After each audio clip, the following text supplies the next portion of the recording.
Litjum Jerre. Sis het maar. Sneun, zo'n juli stien wij met Sis het maar bij het Vliegerfestival in Drachten.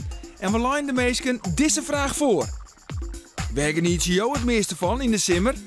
Werk, hè? Daar hebben we voor aan de gang, of niet? In het zomer nou meestal van het mooie waar natuurlijk. En dan kun je lekker, dan kun je lekker fietsen, je kan lekker visje. Ja, daar geniet je dan het meeste van. Van de zinnen die skient. En dan met name van lekker op een terras zitten. Een koud glas bier erbij en dan lekker omhingen.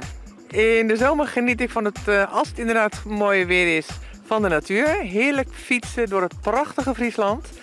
En ook sinds kort hebben we een boot op het water met mooi weer, omdat Friesland prachtig vaarwater heeft. En daar genieten wij het meeste van.